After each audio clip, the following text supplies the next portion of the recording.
الحمد لله وكفى وسلام على عباده الذين اصطفى أما بعد فأعوذ بالله من الشيطان الرجيم بسم الله الرحمن الرحيم قل إن صلاتي ونسكي ومحياي ومماتي لله رب العالمين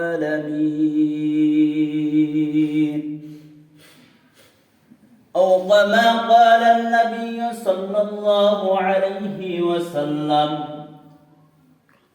مفتاح الجنة الصلاة ومفتاح الصلاة الطهور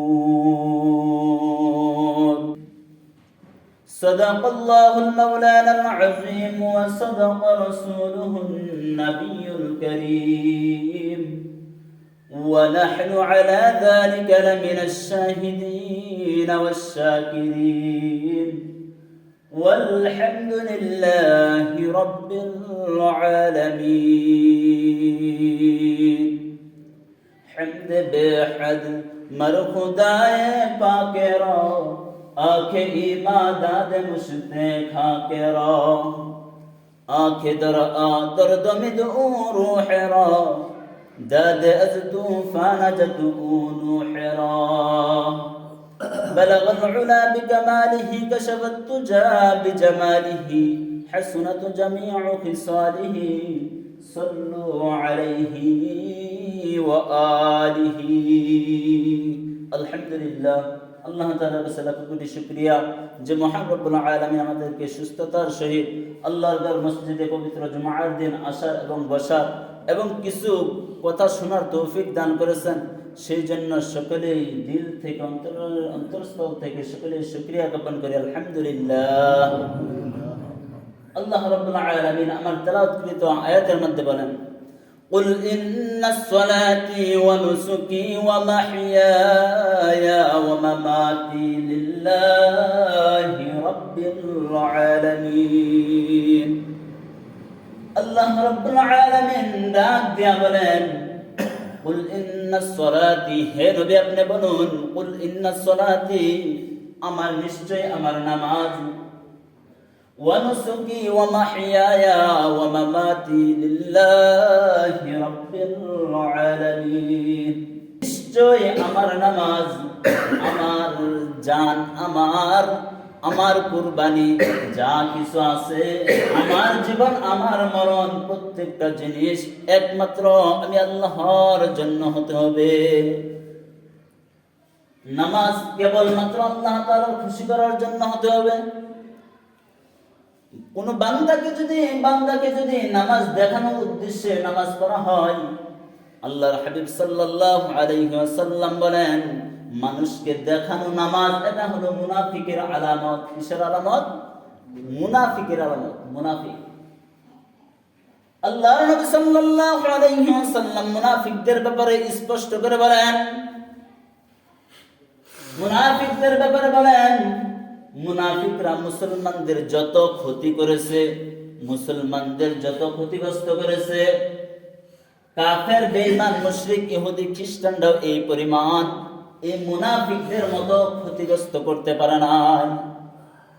মুনাফিক যে পরিমাণ ক্ষতিগ্রস্ত করছে ইসলামের, মুসলমানদের যে পরিমাণ ক্ষতিগ্রস্ত করছে, এই পরিমাণ কাফের ইহুদি খ্রিস্টান সমস্ত কিছু মিলায়া তারা ক্ষতি করতে পারে না। মুনাফিক কাদেরকে বলা হয়? মুনাফিক দেখবেন আপনার সাথে মিলেমিশে থাকে, আবার শত্রুর সাথেও মিলেমিশে থাকে। শত্রুর সাথে গিয়া বলে আপনার বিরুদ্ধে চারণ করেছে, আপনার বিপক্ষে কথা বলেছে, আর শত্রু বন্ধুর কাছে এসে বলে বন্ধু অমুক শত্রু না তোমার বিরুদ্ধে কথা বলেছে।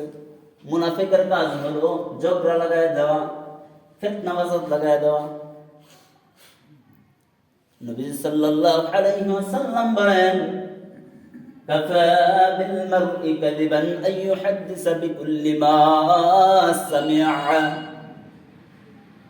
নবী সাল্লাল্লাহু আলাইহি ওয়াসাল্লাম বলেন, কোন ব্যক্তি মিথ্যাবাদী হওয়ার জন্য ইহাই যথেষ্ট, সে যা শুনে তাই বলিতে থাকে, যা শুনে তা বলিতে থাকা, এটা মিথ্যাবাদী হওয়ার জন্য এটাই যথেষ্ট, আর কোনো কিছুর দরকার নেই। কার কথা এটা? নবীর কথা। কাফা বিল মারই কাযিবান আন ইউহাদ্দিসা বিকুল্লি মা সামি'a। কোন ব্যক্তি যদি মিথ্যাবাদী হওয়ার জন্য যথেষ্ট হয়, কোন ব্যক্তি যদি মিথ্যাবাদী হওয়ার জন্য যথেষ্ট হবে, যে যা শুনবে তাই বলতে থাকবে, কোনো কিছু দেখবে না, কোনো কিছু নিজ কানে শুনবে না, শুধু মানুষের কাছে, শত্রুর কাছ থেকে শুনলো আর মানুষের কাছে গিয়া বললো, এটা মিথ্যাবাদী হওয়ার জন্য যথেষ্ট। মিথ্যাবাদীদের জন্য আল্লাহর নবী সাল্লাল্লাহু আলাইহি ওয়াসাল্লাম আয়াতের মধ্যে বলেন, as-sidqu yunzik ওয়াল কিযবু ইউহলিক। as-sidqu yunzik ওয়াল কিযবু ইউহলিক। সত্য মানুষকে বিজয় করে দেয়, মিথ্যা মানুষকে ধ্বংস করিয়া দেয়। মিথ্যা এমন ভাবে ধ্বংস করে, দুনিয়ার মধ্যে এমন ভাবে লাঞ্ছিত হবে, এমন ভাবে ক্ষতিগ্রস্ত হবে, তুমি টেরও পাইবে না, তুমি আন্দাজও করতে পারবে না, ধারণার করার বাইরেও, মানে এমন ধারণার বাইরেও যে এমন পরিমাণ ক্ষতি হইতে পারে আমার মিথ্যা বলার জন্য, যে পরিমাণটা আমার আন্দাজের বাহিরে, আন্দাজের বাহিরে এমন পরিমাণ ক্ষতিগ্রস্ত হইতে। কোন মানুষকে যদি কষ্ট দেওয়া হয় কথার আঘাতের দ্বারা, সে ভুল করে নাই, অন্যায় করে নাই, অন্যায় কাজ করে নাই, কিন্তু তার বিরুদ্ধে অপবাদ দেওয়া হয়েছে, তাকে অসম্মান করা হলো, মনে রাখবেন, জনৈক আল্লাহর ওলি বলেন, ছুরির আঘাতের চাইতে, তলোয়ারের আঘাতের চাইতে কথার আঘাত সবচাইতে বড় বিপদ, সবচাইতে বড়, কথার আঘাত সবচাইতে বড়।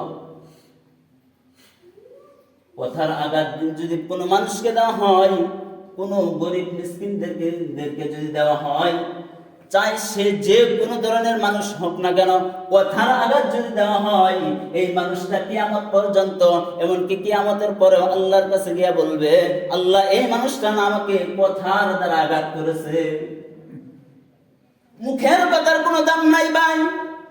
আল্লাহর কাছে যাই দিন দাঁড়াইবেন, আল্লাহর কাছে বলবে, আল্লাহ সে মাফ চাইছে, আল্লাহ এর কাছে তো আমি মাফ চাইছি।